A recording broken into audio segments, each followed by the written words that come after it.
Sridhar Sivaram joins us, investment director with Enam. Let's understand what he makes of the market. And there was a correction in March, right? I can officially say that line. Sure. When it hit us, we thought that, okay, the bull markets were showing signs of getting fragile. The mid and small cap stocks, everyone thought that the party was getting over. But the correction actually lasted for just few trading sessions.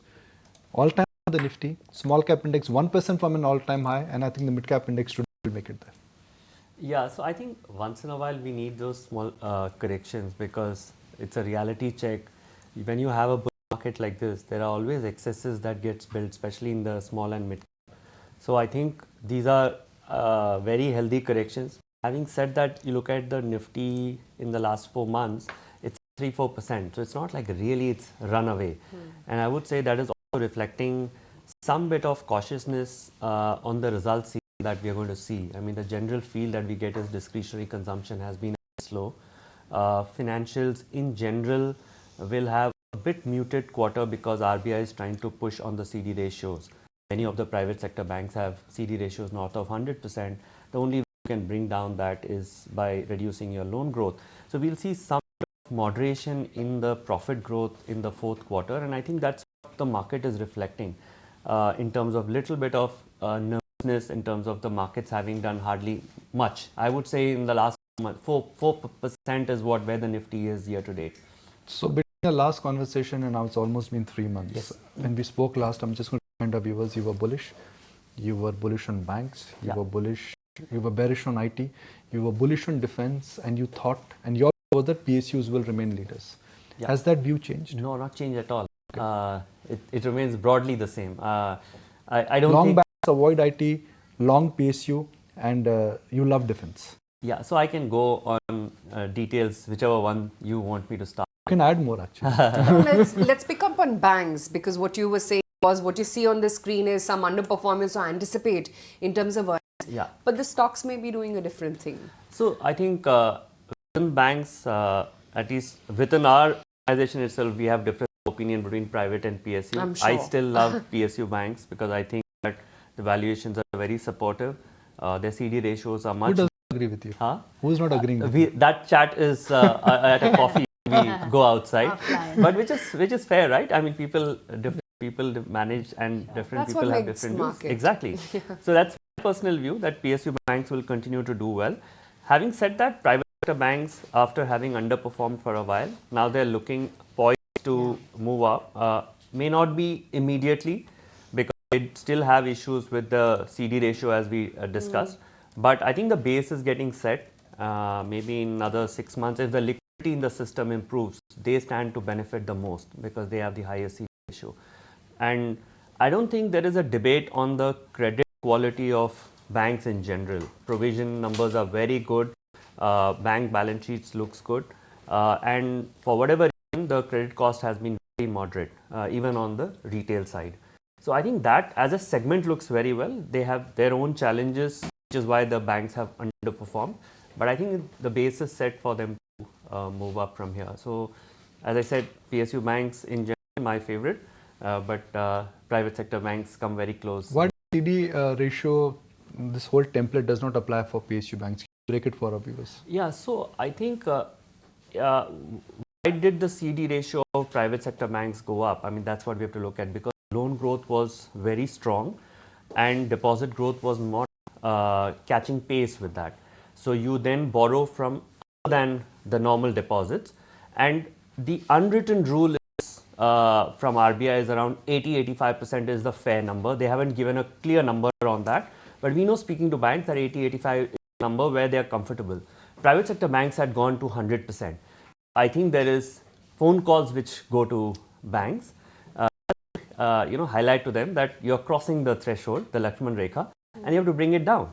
Whereas for PSU banks, they haven't grown their loan very strongly. Their profit growth has predominantly come from a low credit cost. I mean, they had such high NPAs that if you see in the last 3-4 years, the credit cost from almost 2% has now for SBI is now down to 0.1. On an average, PSU banks is around say 75 to 80 basis points, which can still come down. So every 10 basis point reduction in a credit cost has a disproportionate impact based on the balance sheet on the profit. So they've had the last 5 CAGR would be around 30-40% profit growth for all PSU banks put together. In fact, that's the number I give, that if you look at the last 3 years, the profit growth of PSU banks have outpaced the stock performance growth. So they got derated, which people don't realize, that their profit growths have been so strong that the stock prices haven't kept pace with that. So my view is that the pace of profit growth for PSU banks will come down, but they still have room for performance. That's broadly how I would categorize. Better a move anticipated than the largest of the lot within the private banks which haven't moved at all or just about have started moving? Yeah, I think if I were to just look at what profit growth PSU banks can give, I think they will do better growth number because private banks have some structural issues with CD ratio. So if you keep reducing your loan growth, it will show up in your profit growth. I mean, they have a few quarters to adjust the high CD ratios, but once that is over, I think they're ready to roar.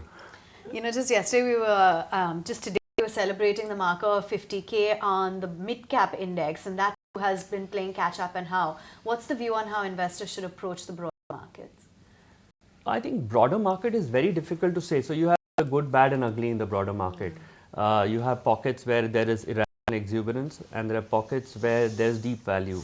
So I think that is, I can't really paint, same brush for the entire broader market.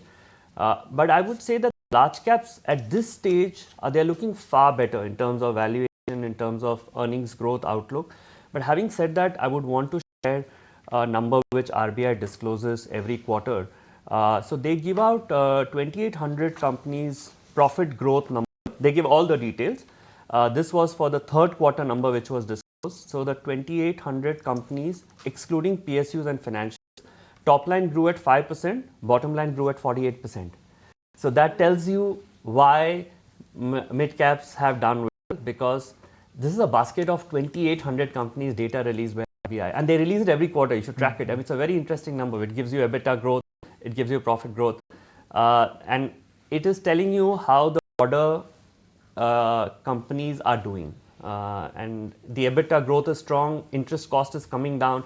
You get a structured view of how companies are doing. So I would say that the market has done well because profits have done well. Of course, yeah.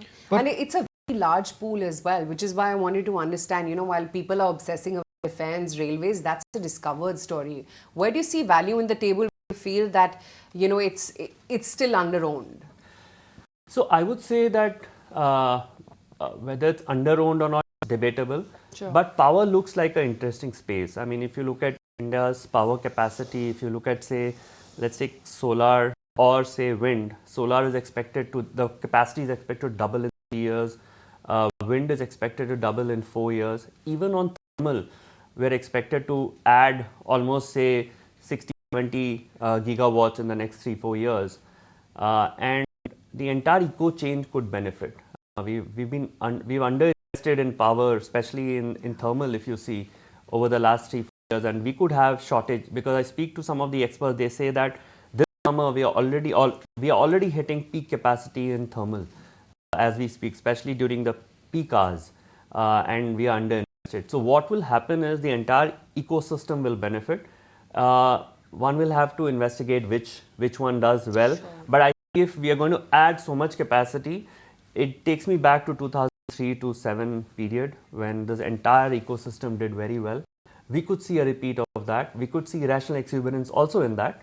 It's for people to do their own homework and buy what you would want to. And if I can extend that point further, just think about 2003 and 2008 when the thermal capacities were getting created.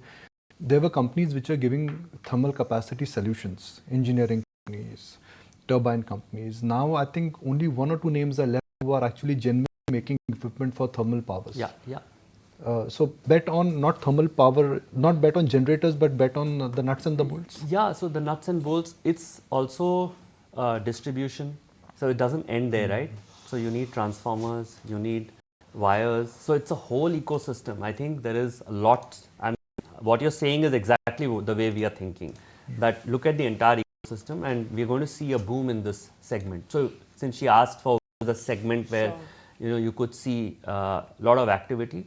If this were to play out, then the entire ecosystem will benefit. We've seen a typical pattern at play. Markets rally ahead of elections, they fall after elections.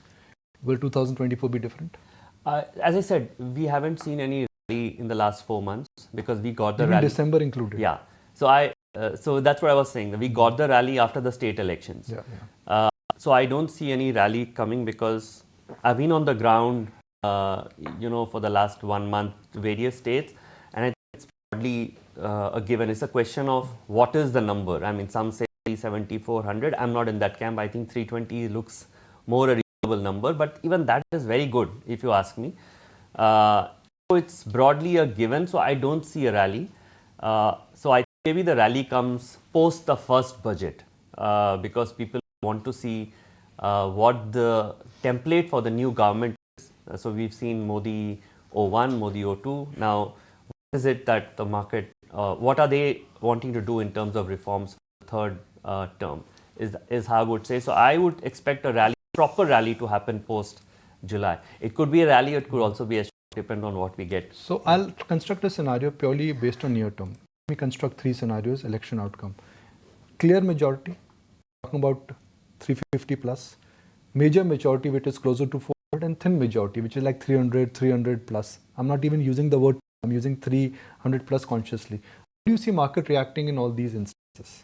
I don't think it will react too differently because 300 plus itself is a fairly decent number. That's home, calm ho gaya. Yeah, calm ho gaya. So I don't think the market, I think the market will be more focused on, I think it's broadly a given right now. If I go back to 2019 also, people weren't sure, at least initially it wasn't a given that you're going to get 300 plus. I mean, it was a big surprise. That's why the markets actually rallied, and 300 plus gives you that much more number of seats in Rajya Sabha, so you know that you can pass tough regulations.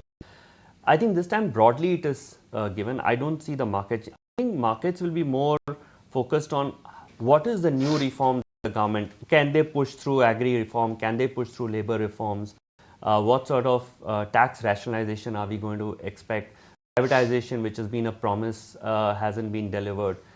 I think these are the things the market will look at. Broadly the economy seems to be doing well, some pockets of stress here and there, but I think once we get through that, I think the market should be fine. I mean, a continuity of government seems pretty likely and par for the course, like you're also saying.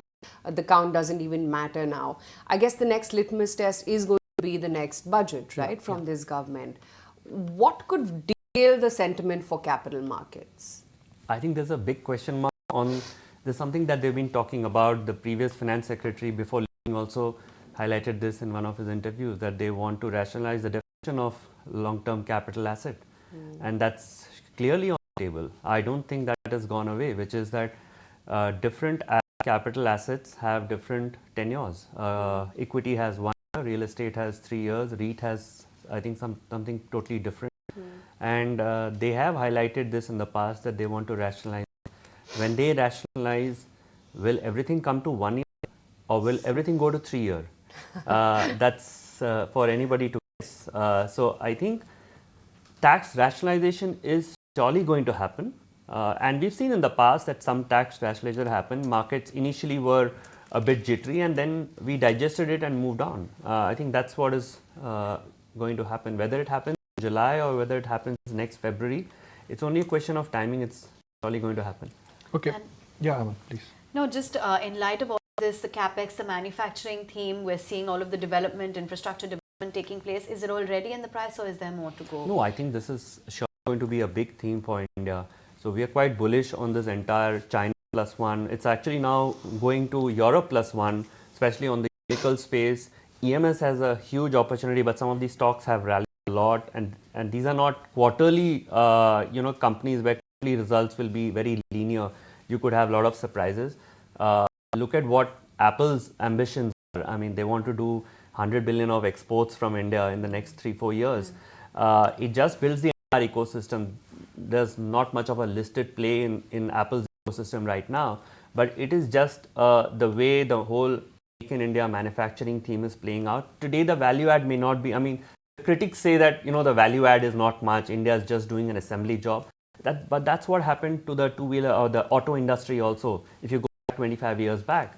And eventually, today 95% is manufactured in India for the auto industry. So it doesn't happen overnight, right? So this ecosystem comes in, over a period the value addition goes up. So we are quite bullish on this entire manufacturing. I think the government is doing the right thing despite all the criticism that they're getting. I think that's the right way to go. Okay, so you identified this entire theme for us, and I think Manish Bhai has been talking about it. The Maruti moment, then came the GE moment, and now the Apple moment, which is electronics manufacturing. Yeah. So if one is looking at electronic manufacturing in those stocks, let's say Dixon, Keynes, Sharma, they've And many more. Many more, Yeah. right? Would you say that I'm happy to own these stocks for next 5-6 years, 5 to 10 years? The EMS space, so to speak. So yeah, I would broadly say yes. And if you're a new investor, every year twice you get bad moments in these stocks. Like we got in March. Yeah, so those are the times when you need to load up, provided you have done your homework and you know which stock to buy. Because not every stock, so there are very high quality companies there and there are Me Too companies there. And the space is evolving. I would say that their order books are very good. Margins may not be that great, but eventually the margins will move up. It's a space to watch, and you need to do your right homework, channel checks to identify the right company, but the space looks very interesting. These companies will all do well. Whether all of them will generate shareholder wealth or not is a question because of the margin profile. These are not very high margin businesses, so you need to ensure that the capital allocation is correct and they are not putting too much capital on products which are not going to do well. It's a space which will do extremely well. An EMS company should always do EMS, not make chips, which some of them actually are trying. Really appreciate it. Thanks a lot. Thank you for joining us. I just want to point. If you like this video, then like, share and subscribe to ET Now.